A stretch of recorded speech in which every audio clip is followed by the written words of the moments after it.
Bonsoir à toutes et à tous et bienvenue dans cette nouvelle édition du journal. Il est bientôt 19h. Nous allons passer ensemble 30 minutes à décortiquer l'actualité du jour. Rivo Malala, racontons le vélo, le secrétaire départemental SNUPP FSU Mayotte et notre invité. Bonsoir. Bonsoir. Nous reviendrons avec vous sur l'actualité. D'ailleurs, voici les titres de cette journée.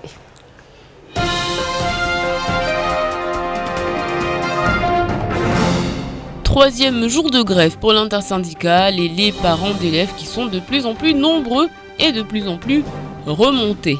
Les écoles ferment une à une nouvelle réunion a eu lieu au vice-rectorat, mais pour les parents d'élèves, pas de compromis, ce sera bien un non face à la réforme des rythmes scolaires. On reviendra dans ce journal sur cette signature, une convention signée entre le Conseil général et la mairie de Mtsangamouji relative à une subvention exceptionnelle accordée à la commune suite au passage du cyclone Hélène. Les élus et les riverains étaient massivement réunis ce matin à la place de l'ancienne mairie de Mtsangamouji. Nos caméras étaient sur place. Et puis place à la première promotion des cadets de la République à Mayotte. 7 filles, 5 garçons, récompensés après des semaines de formation intensive. À l'issue de cette cérémonie, les cadets de la République deviendront adjoints de sécurité.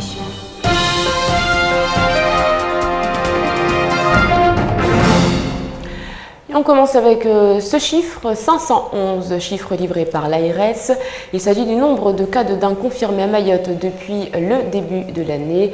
La dengue qui poursuit sa diminution depuis le mois de juillet. Cependant, des cas isolés sont toujours identifiés au mois d'août, ce qui laisse craindre un maintien d'une transmission autochtone du virus sur l'île. Néanmoins, la vigilance est de rigueur.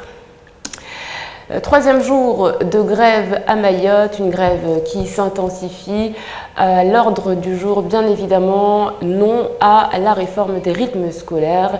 De plus en plus de parents d'élèves rejoignent le rang de l'intersyndicale. Une délégation a été reçue ce matin, mais la situation semble complètement bloquée. Shakil Essouf et Fred Souleymana.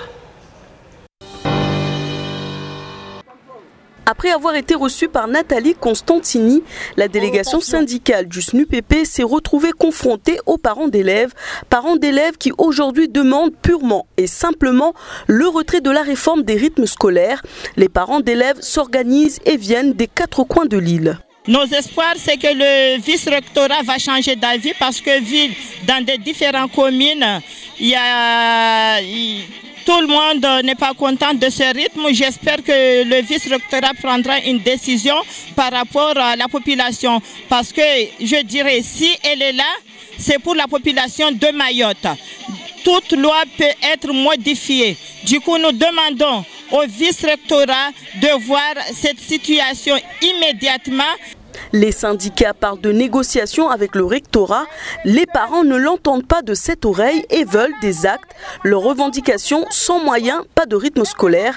Les enseignants, eux, restent sur le terrain des négociations et attendent que les décisions prises soient actées par le vice-rectorat. Pour nous, nous souhaiterions à ce que dans ces endroits-là, il n'y ait pas du tout de rythme scolaire, là où il y a les rotations. Donc, pour tout ça, Madame le vice-recteur va nous envoyer un document écrit et nous nous positionnerons quand on verra ce document écrit sur ce sur quoi elle s'engage, sur quoi nous pouvons nous engager et voir quelle est la suite à donner au mouvement.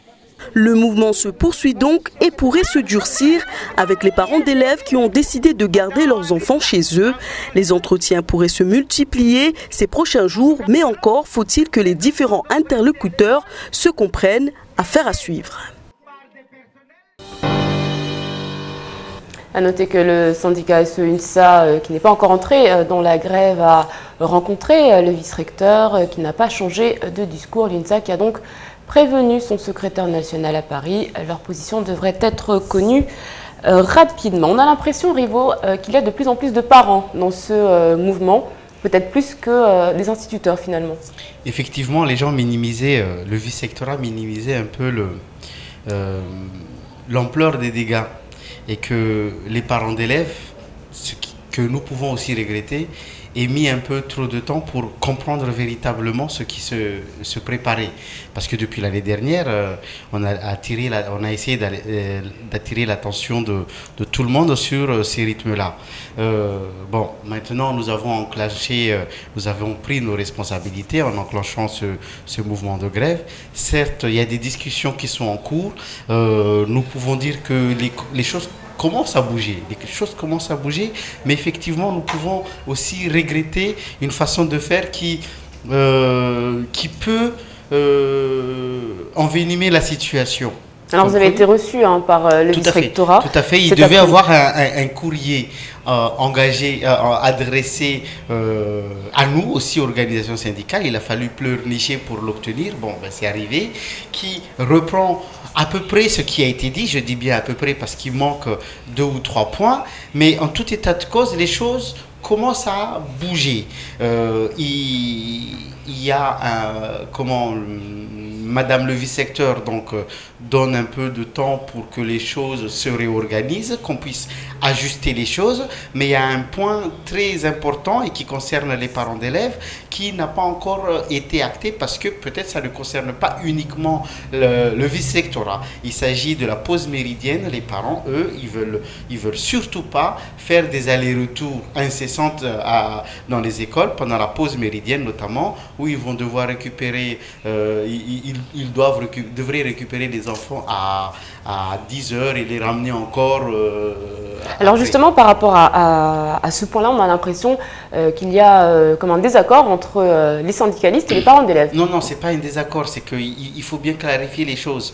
C'est que les parents d'élèves, si il n'y a pas moyen de garder les enfants dans les écoles pendant la pause méridienne, effectivement, pour les parents, ils ne veulent pas de rythme.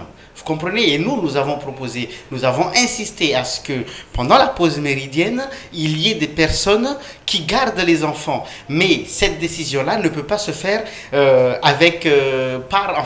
peut pas être prise par le vice-recteur. Il faut que les maires s'engagent. Mais c'est difficile parce qu'on a essayé d'avoir le président de l'association des maires, on n'a pas pu contacter pour obtenir un rendez-vous avec eux et essayer de sortir de cette situation. Alors justement, par rapport à cette situation, on voit que donc du côté des syndicalistes, il y a un souci de dialogue et de compromis. Du côté des parents d'élèves, on est dans un souci, on va dire, beaucoup plus pragmatique, à savoir qu'allons-nous faire de ces enfants. Donc à ce moment-là, est-ce que vous, en tant que représentant d'un grand syndicat, vous n'avez pas peur que cette situation vous échappe? Non, ça ne va pas nous échapper. Je pense que nous avons pris nos responsabilités. Maintenant, à un moment ou un autre, si les parents d'élèves estiment que ça n'a pas encore bougé pour eux, ils ont déjà d'ailleurs commencé à prendre leurs responsabilités. Donc, on les a vus ce matin. Donc il n'y a pas de souci là-dessus. Il n'y aura pas de guéguerre entre les parents et les enseignants. On évitera surtout ceci. Mais aujourd'hui, s'il faut sortir d'un mouvement, il faut que tout le monde soit satisfait. Sinon, on restera avec eux. Il n'y a pas de souci là-dessus. Donc pour vous, c'est union instituteurs, parents d'élèves, ensemble? Naturellement, nous avons lancé un appel aux parents d'élèves. Et bien naturellement, on attendra à ce que tout le monde ait gain de cause pour sortir de là. Mais en tout état de cause, par rapport à cette situation, nous avons formulé nos propositions. Et que les maires aussi, qui, dans un premier temps déjà, se sont engagés sur ces rythmes-là et qui ont voulu faire machine arrière. Là, on ne comprend plus leur position. Donc c'est pour cela qu'on souhaite à ce qu'ils se repositionnent clairement et qu'on sache où est-ce qu'on y va. Mais effectivement, il est pour les parents et comment ils doivent comprendre que effectivement ils veulent pas sur une matinée ou 5 heures de temps faire des allers-retours et des va-et-vient à l'école. On va y revenir. Fin mars, Mayotte était touchée par le cyclone Hélène. Depuis, de nombreuses communes gardent encore les stigmates de ces violentes intempéries. Aujourd'hui, c'est le Conseil général qui vient en aide à ces communes en leur octroyant des aides exceptionnelles, à commencer par la commune de Mtsangamouji. Les images sont signées à Bassaliti. 1 100 000 € pour la commune de Mtsangamouji. Une dotation exceptionnelle pour permettre la mise aux normes de la bibliothèque municipale de Chembe-Nyumba, ainsi que la réfection et la mise aux normes du réseau routier communal. La convention a été signée ce matin entre la maison décentralisée et la commune du nord de l'île. On sait que l'aide de l'État tarde à venir et il est important d'enclencher les travaux. Mais ce qui est sûr que l'aide tout seul du Conseil général aujourd'hui n'est pas suffisante. Il faudrait que l'État appuie. Vous avez parlé de 4 millions d'aides, mais le Conseil général s'est serré la ceinture justement pour pouvoir, à l'aube au lendemain de la repaysation, de la mise en place de la repaysation, à pouvoir justement aider les communes, impulser les communes dans les travaux. C'est lors de la session plénière du début du mois d'avril que la délibération a été prise.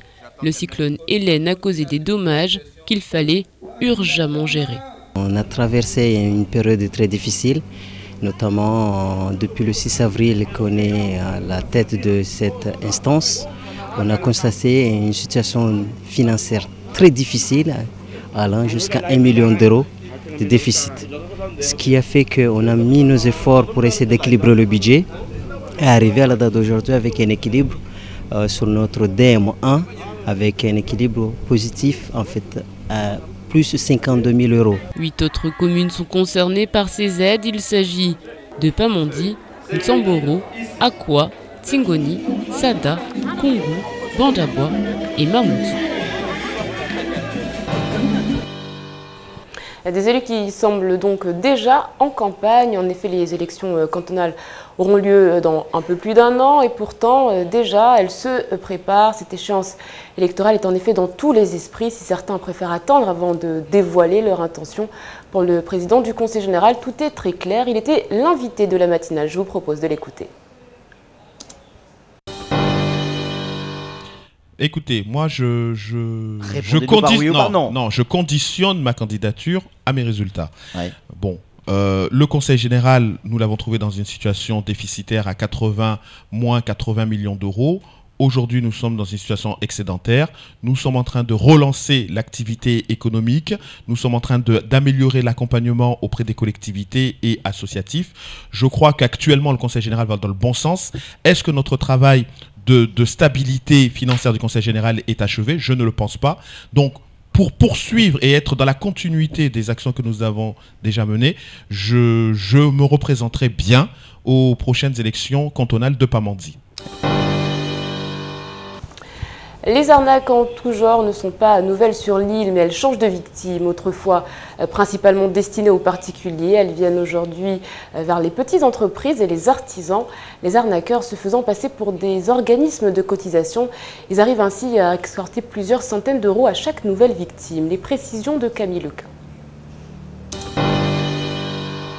Petites entreprises ou artisans, attention à vos boîtes aux lettres. Vous pourriez recevoir des courriers d'appel à cotisation émanant, soi-disant, du registre des sociétés et des indépendants, du registre APE ou encore d'InfoSiret. Même si certains de ces organismes existent réellement, ces courriers sont tous des faux. À chaque fois, la même procédure, on vous demande de mettre à jour votre cotisation en renvoyant un chèque à une adresse, très souvent située en métropole. Une jeune commerçante de Mamoudzou en a été victime il y a quelques semaines. Elle a accepté de nous livrer son témoignage sous couvert d'anonymat. Alors en fait, j'étais à Métropole et je reçois un courrier. En fait, mon mari qui me disait que je recevais un courrier. J'avais demandé en fait de l'ouvrir pour regarder. Il m'a dit que c'était pour les sirettes. En fait, j'avais dit qu'en fait dès que je rentre, j'ai béret. Et quand je suis rentrée, effectivement, je regardais, comme je savais pas ce que c'était. Je regardais, en fait, il me demandait au début 112 euros. Et j'avais reçu une première en fait, courrier et je payais le 112 euros. Et 3 semaines plus tard, en fait, j'ai reçu 2 courriers en fait, qui sont là et qui me disaient de repayer encore une fois, effectivement, les sirettes et InfoSiret, que je ne connaissais pas. Comme je ne connais pas, je me suis dit, je vais les payer.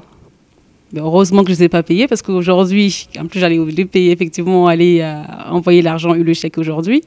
Et j'attends par la radio comme quoi, en fait, c'était une arnaque. Pour prévenir les risques, la boutique de gestion de Mamoudzou a choisi de réagir. Tous les porteurs de projets qu'elle accompagne sont ainsi informés dès leur dépôt de dossier. Mais l'accompagnement va bien au-delà de la phase de création d'entreprise. Donc, lorsque, effectivement, on a un créateur d'entreprise qui, après sa création, reçoit ce type d'information, ce type d'arnaque, appelons un chat, c'est une arnaque, ils peuvent contacter donc une personne ressource chez nous, à BGE, et cette personne va lui confirmer le fait qu'effectivement, dans le cadre de son prévisionnel ou dans le cadre de son accompagnement, en aucun cas il était question de payer une surtaxe liée à Dieu sait quoi. En ce moment, c'est Orange, et on a eu les numéros SIRET, on a eu pas mal d'attaques à ce niveau-là. Nous avons donc des personnes de ressources. Et ici, tout est fait pour éviter de se laisser surprendre par des arnaqueurs toujours mieux organisés. Dans le cas où effectivement les chargés de mission se retrouvent un petit peu surpris de la situation, parce que nous sommes tous surpris de ce type d'attaques et d'arnaques, on a aussi des personnes de ressources dans toute l'administration mahoraise, que ce soit aux services fiscaux, que ce soit donc dans les chambres consulaires, au centre de formalité des entreprises. Donc à tous les niveaux, on peut réussir à avoir l'information avec des personnes de ressources. Donc que ces gens-là n'hésitent pas à nous contacter afin de ne pas tomber dans ce piège. La vigilance est donc de mise. Pour l'heure, aucun de ces réseaux n'a encore été démantelé. La prudence est donc de rigueur lorsque vous recevez ces courriers. On en vient maintenant à cette situation dramatique pour de nombreuses familles, des habitants qui perdent tout lors d'incendies, souvent accidentels. Aujourd'hui, ils essayent de se reconstruire, de reconstruire leur famille et de mettre à l'abri leurs enfants. Des semaines plus tard, les démarches pour se faire aider sont toujours au point mort. Reportage de Shakil Essouf et Leslie Vimenet. Souvenez-vous, il était aux environs de 22h lorsqu'une petite maison en tôle s'embrase. Selon les habitants, les pompiers ont pris plus d'une demi-heure pour se rendre sur les lieux. Ce soir-là, le voisinage s'est rapidement mobilisé afin d'éviter que le feu ne se répande dans d'autres foyers.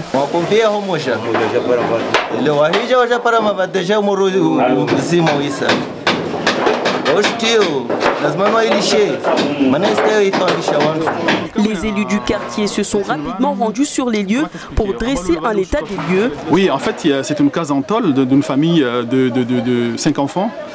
Le mari était à la mosquée et madame était en train de préparer à manger avec les enfants.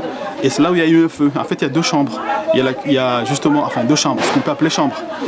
Donc le feu est parti de l'autre côté de la chambre où il n'y avait pas de cuisine. Donc pour l'instant, on ne sait pas quelle est la cause exacte du feu. Est-ce que c'est, je sais pas, est-ce que ce sont les enfants qui jouent avec des allumettes? Est-ce que c'est un feu allumé par des gamins? On ne sait pas trop. Pour l'instant, ce qui est sûr, c'est qu'il y a eu un feu dans une case en tôle.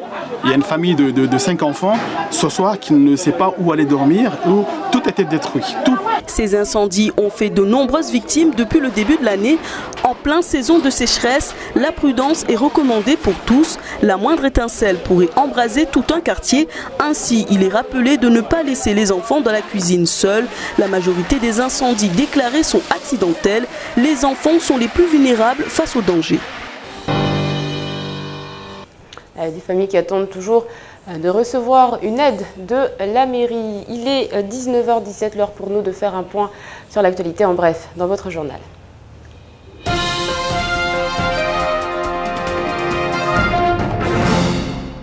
Mayotte est sans aucun doute l'un des territoires en France où le désert médical est le plus prononcé. Mais les médecins ne sont pas les seuls à manquer, les infirmiers également. Un palmarès national a été établi. Et si c'est en Île-de-France que la densité d'infirmiers est la plus faible, avec 71,4 professionnels pour 100 000 habitants, le 101e département arrive non loin derrière avec 76 professionnels pour 100 000 habitants.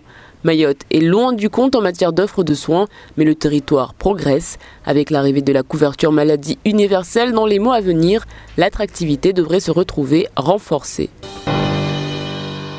150 000 contrats d'avenir devaient être créés pour toute la France et 9 000 pour l'outre-mer, dont près de 5 000 pour la Réunion, 650 pour la Guyane et 325 pour Mayotte.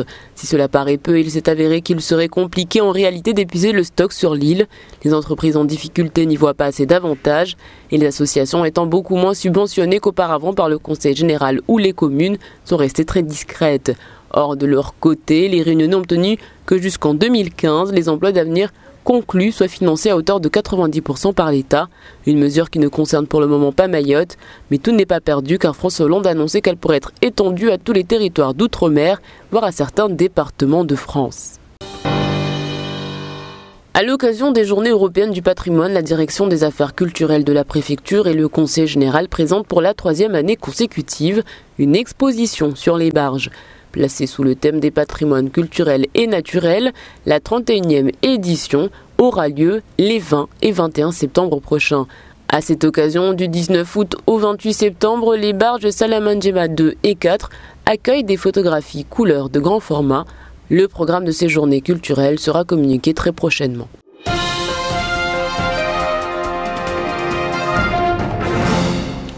La toute première promotion mahoraise des cadets de la République a été présentée ce matin à la préfecture. Après une formation théorique et pratique qui aura duré près d'1 an, ils sont enfin prêts à remplir leur nouvelle fonction d'adjoint de sécurité.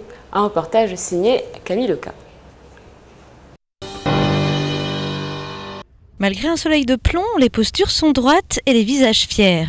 Honneur militaire, hymne national, la cérémonie est à la hauteur de l'importance de l'événement. Aujourd'hui, ce sont les tout premiers adjoints de sécurité formés sur le sol de Mayotte qui sont décorés. Une promotion placée sous le signe des femmes, puisque l'on compte 7 femmes contre 5 hommes. Preuve que la profession se féminise. À l'issue de la cérémonie, pour les jeunes cadettes, la satisfaction est immense. C'est une fierté de faire partie du corps de la police.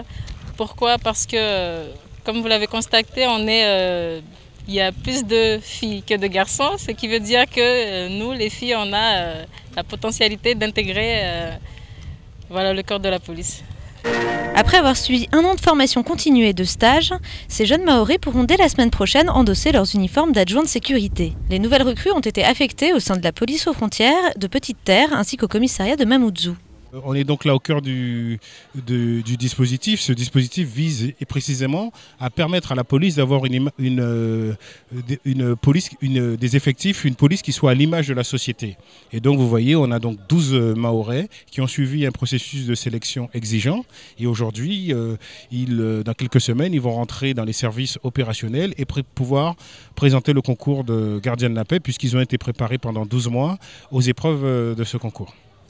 Avant d'attaquer leur patrouille, les cadets et cadettes peuvent maintenant relâcher un peu la pression et fêter leur réussite avec leur famille. Félicitations à eux. Il n'y a pas que des mauvaises nouvelles, Rivo, à Mayotte. On parle de la police. De plus en plus de policiers, c'est une bonne nouvelle, effectivement.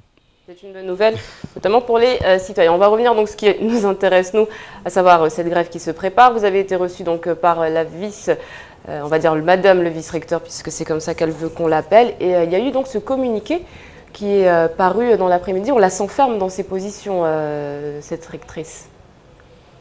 Je dirais plutôt maladroite, parce que c'est quand même suite ou à cause, on va dire, du mouvement de grève que ce papier a été pondu. Et d'ailleurs, nous avions demandé déjà, dans un premier temps, que ce document nous soit envoyé pour bien voir si c'est conforme à ce qui a été dit. Bon, ça a été envoyé directement au personnel, pourquoi pas, mais c'est ce que je disais tout à l'heure, sur la forme, ça peut, à des moments, ça peut poser problème. Voilà. Un communiqué qui donc s'adresse aux familles, c'est en tout cas ce qui est écrit, et où on y parle donc de ce délai.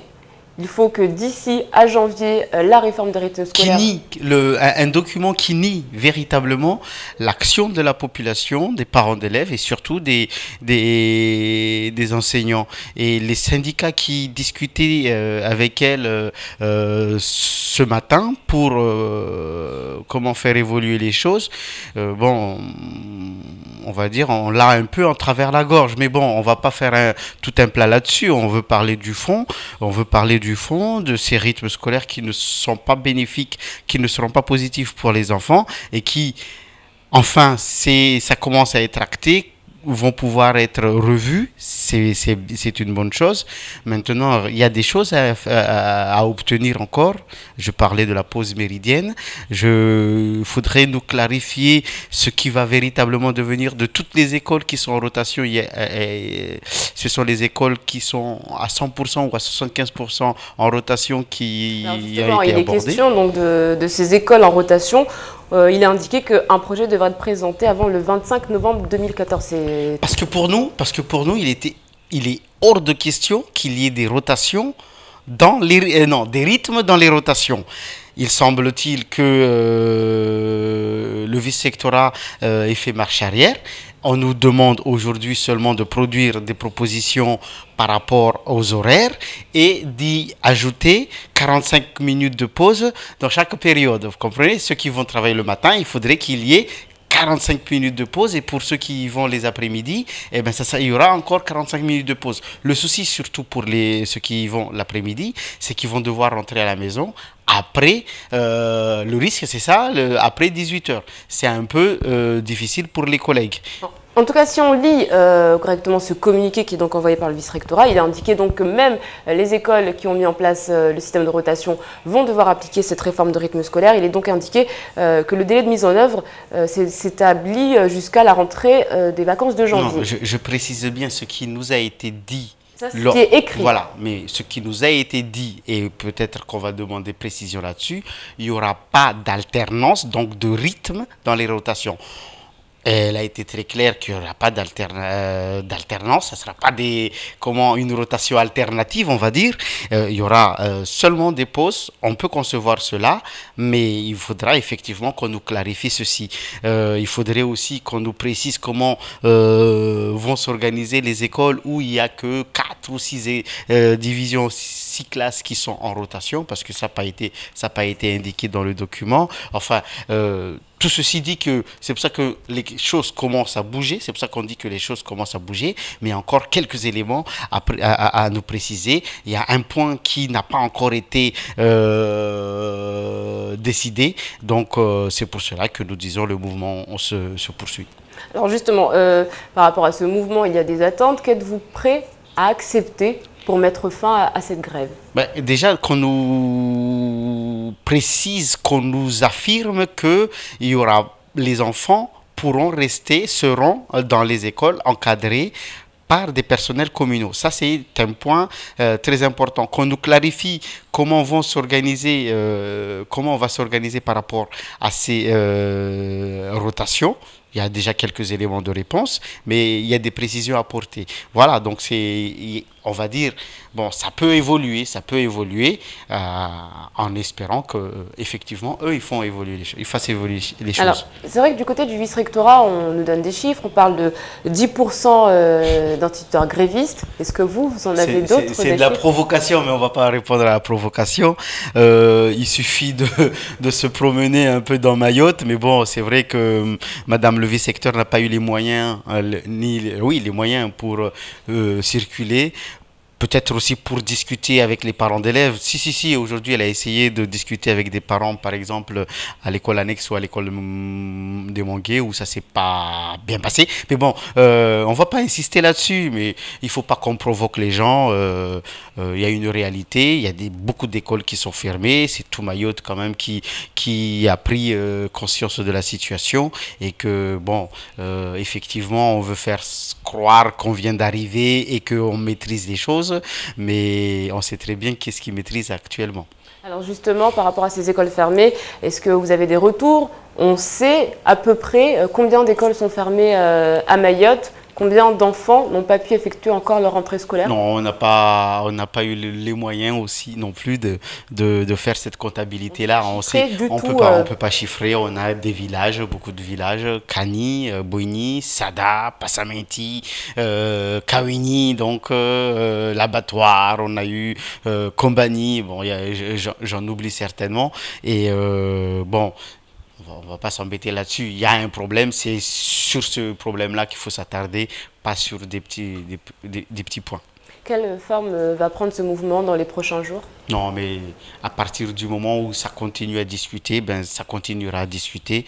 Maintenant, il ne faut pas qu'on aille jusqu'à ne plus discuter. Voilà. Donc, on va tout faire pour pouvoir continuer à discuter. On va parler quand même de ce qui va se passer demain, puisqu'il y a quand même cet appel à poursuivre le mouvement de grève, cet appel à ce que les parents donc, rejoignent ce mouvement de grève, donc expliquer ce qui va se passer au moins pour la journée de demain. Ben pour la journée de demain, on va lire amplement ce qui a été écrit, même si ça ne nous a pas été adressé en tant qu'organisation syndicale. Mais bon, on va lire ça et on va essayer de le comprendre, de poser des questions s'il y a des questions à poser et faire évoluer encore les choses. Merci beaucoup Rivo Malala Rakotondavelo d'avoir répondu à toutes nos questions. On rappelle que vous êtes le secrétaire départemental SNUPP FSU Mayotte. Nous aurons l'occasion de revenir sur cette grève qui se poursuit donc jusqu'à au moins pour le moment demain. Demain, n'oubliez pas de souhaiter une bonne fête à Sabrina et à Sabine. Sachez que Michael Jackson est né un 29 août 1958 et puis le dicton du jour, pluie à la Sainte Sabine est une grâce divine. On se quitte sur ces bonnes paroles dans quelques instants. La météo a suivi du temps de parole et du journal en maori. Excellente soirée sur KTV. On se retrouve demain pour un nouveau journal. Kwaheri.